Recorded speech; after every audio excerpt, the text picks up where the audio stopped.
Let's hand it back to Shocks, Dentist, and Leviathan at the analyst desk. Thank you so much, Trevor. Wow, what a game one from the Unicorns of Love. Unlike the series, how they started it versus you guys in game one, where they went standard and they lost really hard. This time, they went standard and they won incredibly hard. Let's talk a little bit about the team comps from both sides and also get a graphic to well exemplify that. The first lock in Cassiopeia for SK Gaming, throwing down the gauntlet in a very late game-oriented comp. Absolutely. The Cassiopeia with a pick away from Power of Evil. Power of Evil is one of the two known Cassiopeia players in the European LCS. So it was on paper a good move to take away from him, but this scaling mid laner opened up, just like the Fisher said, the Kog'Maw as a last pick. Kog'Maw doesn't work in a team composition where you're facing an assassin, because the assassin can just go in on you. It's similar to when you play Kog'Maw as an AD carry.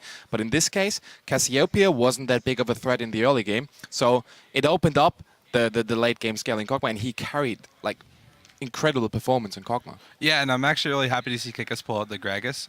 They banned Gragas, I believe, 100% of the time against us in our series, which led us to believe that maybe Kikis hadn't practiced a champion, but give him a week and he managed to pick it up, and they executed it really well. It was the Gragas that was enabling them to set up pickoffs. We were seeing the Gragas barrel onto Svenskeren time after time. They're just really forcing SK to take the fights that UOL wants them to take. So it's a really good champion pickup for him, and they executed it really well. Yeah, one thing that we also have to talk about is the fact that SK picked a scaling composition overall. Unicorns of Love denied Delusion in the Graves, so what was left was either the Caitlyn or the Tristana. That's what we usually see. Bidona didn't expect the Corki. If you pick a Tristana and the Cassiopeia, you want to go late game, and that opens up early game aggression for Unicorns of Love. And Unicorns of Love is a team that can definitely go aggressive in the early game, and they were just all over the place. Gragas making plays, getting that first blood with a beautiful play. It was just exactly what they had to do. Yeah. I just wanted to say that the setup for the play was actually really beautiful. They were able to force the jump out of Forgiven just off of a Morgana binding, communicated to Kikis, hey, he has no jump for 20 seconds or whatever it is, come bottom, just ease over the wall, flash ultimates, and just set it up perfectly. It was exactly what they needed. Glad you mentioned that Morgana binding, because if we didn't see it enough in the series versus you guys, Hylissang just continuing that MVP streak also in the fight. What, did you? Oh, no, he's just a monster. Yeah, he's a monster, really good. And let's pull a replay up on the screen from the minute that the Unicorns of Love had their advantage. They know how to push it. Yeah, and this is just one of those situations where Unicorns of Love forces you to team fight. They make a pick in their jungle, group up all together, and then just force you to fight it. It started pretty good for SK. They were able to take a kill in this, but then just Unicorns countered with a favorable trade and the Drake right afterwards. So it was just one of those Unicorns moments. Yeah, and the thing about this, I think, is either you have to give up your jungler if you're SK, you have to say, okay, well, Svenskeren's just dead, and not take the fight and give up an objective, or you have to take the fight, a fight that, you know, you're not probably going to win because this is exactly what they want. It's a lose-lose situation based off of the setup from UOL. And at that moment, actually, even though the Unicorns of Love was very ahead, the old fear crept in with me that we sometimes say for the Unicorns, they just go and they go hard even though when they shouldn't.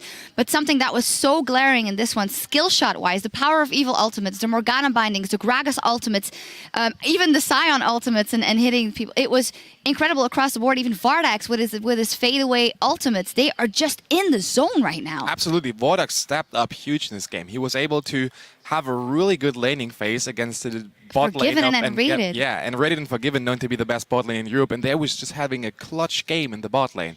VODS, I don't know why you give him Morgana. Like the Annie ban, maybe they expected that the bot lane gets banned out and that he prefers the Annie by now, but if you leave that thing open, he's gonna lock it in and he's gonna perform. Like you can't give him Morgana. A lady.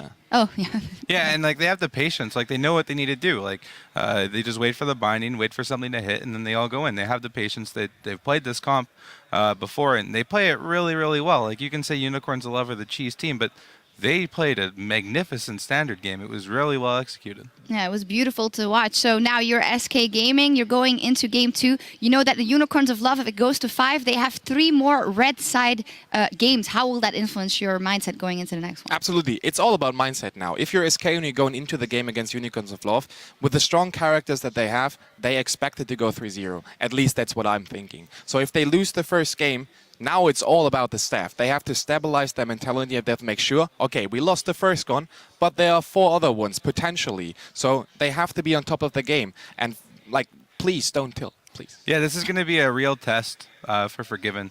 He claims he's one of the best. Well, it's time to see if he's one of the best at mental fortitude. I know N-rated pretty well, and when he gets angry, he tends to step up his play rather than step down. So I expect to see a strong performance out of N-rated in this next game, but it's really going to come down to Forgiven. You know, he has the mechanics. He claims he's one of the best. Well, can you hold it together after dropping an early game to Unicorns? We will see. Don't make N-rated angry. You won't like him when he's angry. And in just a few minutes, SK Gaming will try and even out the score against the Unicorns of Love. We'll be back covering all the action in just 3.5. Don't go anywhere. How about the magic trick? Play Shaco? I would end this burden, but it always returns. Dude, that's so Maokai. Looks like he's going to come in for a gank. His body slammed over. That's a flash barrel. Forgiven is going to flash away from that Dark Binding. Continues to get chased down. Less than 100 HP as Hylissang and Kickers will look for that last hit. This lack of vision comes to hurt SK. They've rushed the dragon down so quickly. It is secured by Kickers. He throws in the barrel of the smite and picks up dragon number 1. He failed flashes. Finding from Chachi. Like There's one that, N-rated. there's the TP. Here comes Vizichachi. N-rated throws down the tidal wave, but it's not going to be enough. I'm in. I knock him up. I ulti. Rek'Sai! Yeah, I'm on Rek'Sai. I sap. He's dead. Nice. Get home. I'm in. SK in the background. Hylissang has gone down. Here comes Chachi. He curves the bullet, spins around the corner, and is now tanking up 3. Pops the shield to pop Svenskeren. Power of Evil hammering away with the artillery from the backline. They're going to trade top laners shortly. The Death Rocket secures the kill. Buster Shot plus Explosive may not be enough, and it's not. Now Power of Evil's flashing away. Somebody get me an oxygen tank. Got it, boys! And they've done it. Game 1 of the best of 5 goes to the Ponies.